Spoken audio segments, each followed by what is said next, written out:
you at? In the transit. Are you on the bus? This is a tour bus. This bus is going to be going to... Where is this bus destined to? Is this a Rainforest bus? Yeah. Or maybe it's going to go to Hoquiam, historic Hoquiam. Check out those TVs. You think it's going to Hoquiam? Yeah. Might be going by WOB's. Miranda, say hi to Mama. Hey.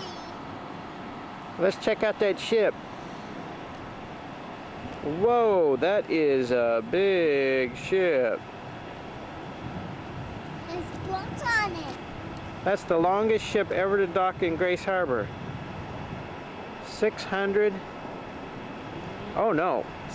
866 feet. It's a monster. What?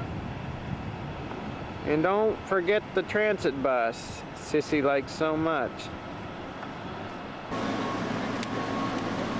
Hey sis, did you see the longboat?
The shuttle buses can't start until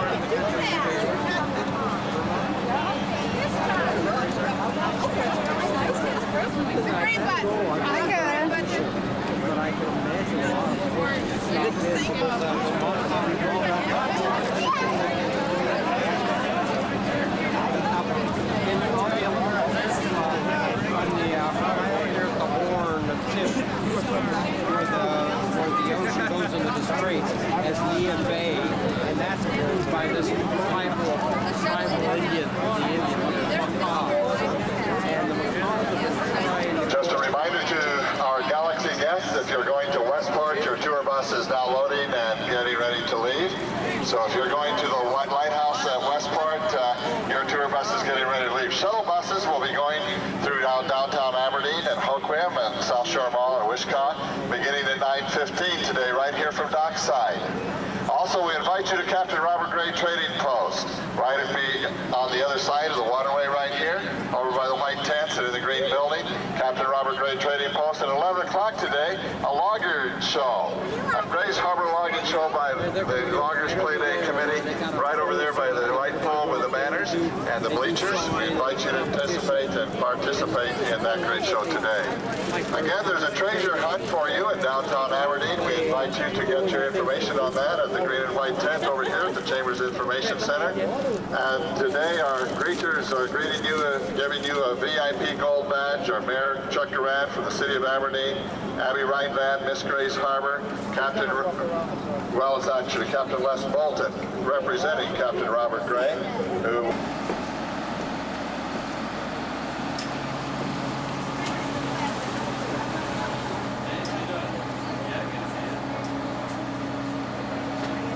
in 1924 as a wedding gift by his uncle, Robert Polson, who was partners with his dad in the business. And they were quite a big logging company. In fact, by 1910, they were considered the largest logging company in the world. They had over 700 employees. They had over 100 miles of logging railroad track to the north of Hoquiam. When you guys came in on the ship, you're in Aberdeen, technically over there, but it's kind of a seamless transportation between the two cities. They kind of melt together nowadays. But the two towns developed separately, and of course both of them were very dependent on the logging industry. But the Polsons had this logging company which they had operated to the north up to Quinault, which is about 40 miles north of here, just at the south end of the Olympic Peninsula. And that logging company was sold out to a company by the name of Rainier in 1948. But they were operating between the late 1880s and 1948 under the Polson name. As far as the house is concerned, it was occupied by the Polsons in 1924 when they were married again as a wedding gift. It was given to them. You think about a big place like this costing a lot of money, but to them it wasn't such a big expense, largely because they cut all the wood themselves in their own mill. In fact, they had 3 mills at the time, and they used one of them specifically to mill the lumber for this home, which they put together into this 6,500 square foot, 36-room mansion. And they lived here from 24 up until the late 1950s, at which point they moved away to Seattle, where they had another home, and left this place empty for about 15 years. And it really got to be quite a rundown mess in that time. And then finally in 1976, Mrs. Polson decided to donate the home to the community to start the first museum here in Grace Harbor. And it's not a museum per se just about Polson history, it's about Grace Harbor's history, the whole county. So we've got snippets of everything, including the log and lumbering, but other things as well, which you'll see as you go through the rooms. Upstairs and down are all open to you guys. You're just free to wander about at your own leisure today. I would encourage everybody to look for pictures of each room that you're in to show what that room looked like when the Polson lived here. In 1941, they hired a photographer to come through and take pictures of every room of the house. It's a good way to get a good comparison of what it was before. The ones who live in them are directly to the left.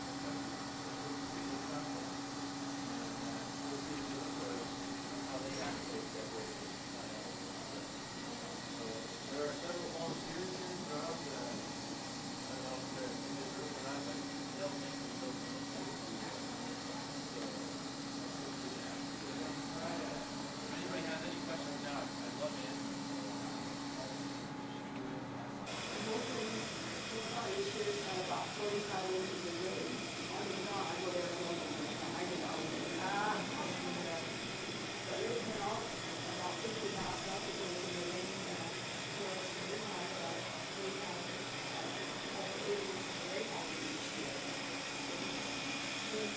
Here's the railroad on it. Ah. Oh, look at that. Look at the log. You don't need them all here.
Named Robert Lytle. He owned and operated one of the first electric sawmills on the entire west coast. So when he built the home, he took what was in essence an extension cord from his mill to the house. So when the mill was running, he had electric overhead lights, which Hoquiam did not have electricity at that time. He also put in indoor plumbing and central heating. If you notice, we have heating grates on the first and second floors. It was a big sawdust furnace down in the basement, and that was very rare to have central heat at the time too. The house also has closets, which was very modern for 1897.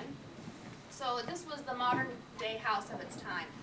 Robert only lived here until about 1911, and he moved down to Portland and gave the house to his niece for a wedding gift. And the house and everything in it was her wedding gift. Her name was Theodosia Bale. When you go into the dining room, on the dining room wall, there's a picture of Theodosia with a parasol, and that's who lived here. She lived here until 1957 when she died. And she had one son, Billy Bale, who did not live here in the house after she died. So the house sat empty for 3 years. Nobody would buy it. They were asking $14,000 for it. The house, when it was built in 1897, cost $30,000 to build. So that was a lot of money. And during the 3 years that it was empty, neighborhood kids would break into the house, down through the basement, or through the back doors. And they would roller skate on the first and second floors, play hide and go seek. And we've had people come in and say they were some of the kids that did that, so they do remember doing that. In 1960, it sold to a local family, and they didn't do a whole lot to the house, but they painted it turquoise and pink on the outside. They put fluorescent bar lights in most of the downstairs rooms, so it looked kind of like a 7-Eleven when it was turned on. And they moved in 1968 and sold it to the Robert Watson family. And they're the ones that have done everything you're seeing in the house today. They collected all the antiques. They did some refinishing, though the house is pretty much in its original condition, except when you go upstairs, you're going to see major construction. They're adding and remodeling some bathrooms up there, so it's extremely messy, dirty from the wood and the sawdust, so please excuse the condition, but it's going to be great when it's finished.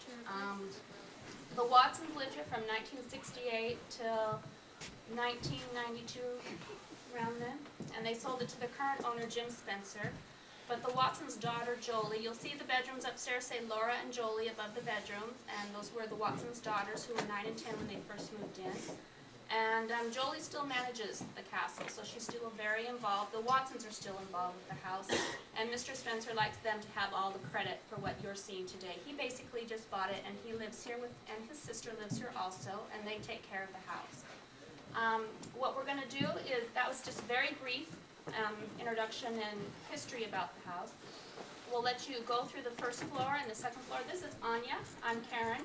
Anya will be on the second floor and possibly the third floor and answer any questions you have about the house. Some of the highlights on the first floor in the living room, we have a hand-cut crystal chandelier. There's 600 pieces. The beveled windows in the living room are all cut at a 45-degree angle, so if you have any sunshine today, which I hope you have sunshine for today, we'll have lots of rainbows coming through. Yeah. Is that original? Those are original. Most of the glass in the house is original, the windows. There's very few that have ever been replaced. They didn't break the window. You know, the only damage the kids did is there's roller skating marks on the floor, and that's about the only damage they did. This was the parlor.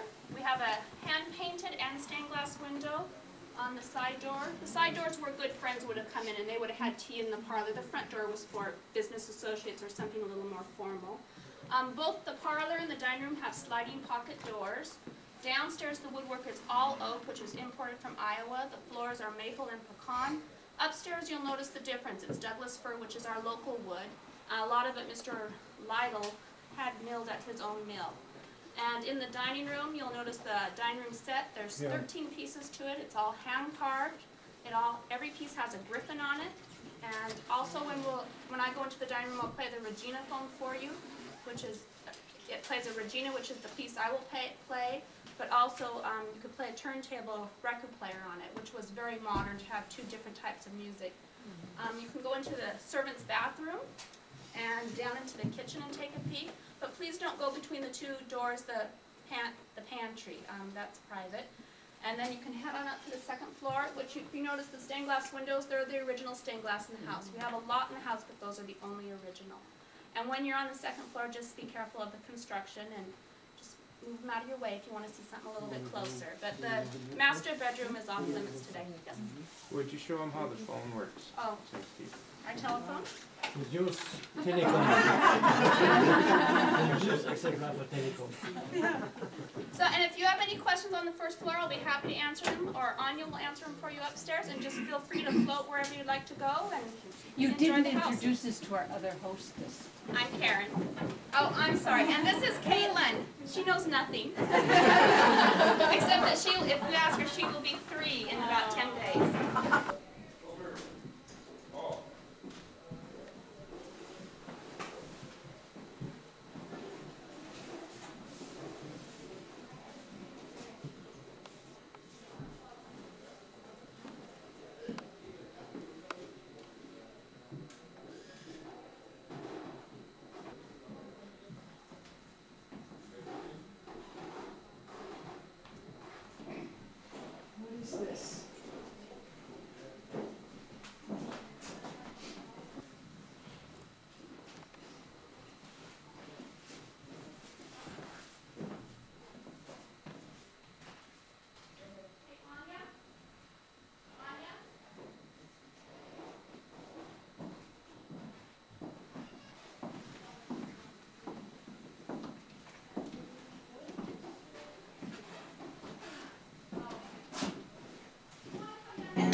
pipe organ.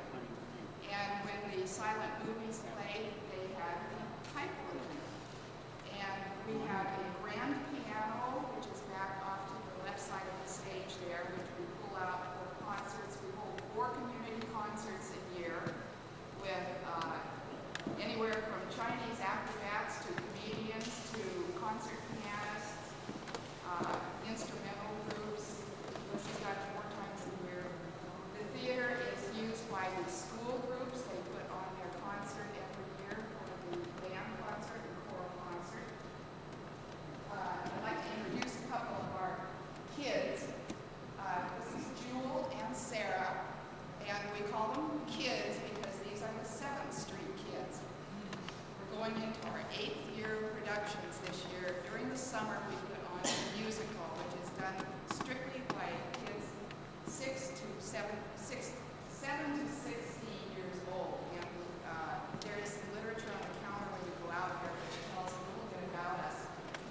And I work with both the theater and the kids. They're my priority. So every summer we put on a play. We've done The Wizard of Oz and Jack and the Beanstalk and Tom Sawyer. And we don't know yet what we're going to do this year. We're waiting on the rest of it this year. But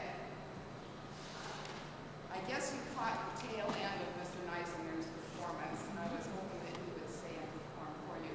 But if any of you are pianists or singers, we would invite you to go up on the stage and give us a song or 2. I don't sing. The girls said they're not even going to talk, although they perform every summer. So if you would like to try out the piano and see the acoustics, we can stand on the stage and not even need a microphone. For some of us do, some of us don't. But the acoustics are one of the best features of this theater. And if you would like to take a tour down through the aisles, I try not to brush up against anything, and you can come and look at the stage. I can tell you about the dressing room, but I can't very well let you up there because if this is dusty, you should see it upstairs.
How'd you get the kite, Ma?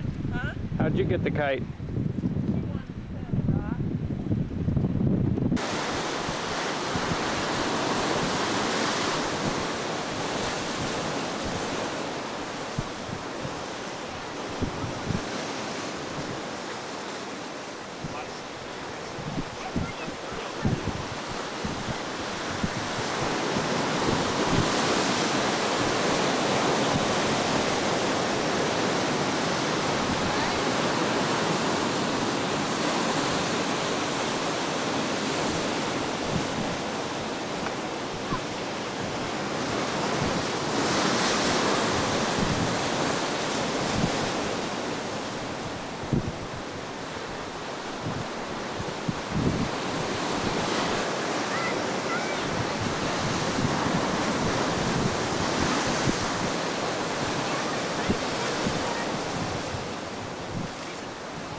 Don't let me trip on the rocks. What are you doing? I got an OE. How'd you get an owie?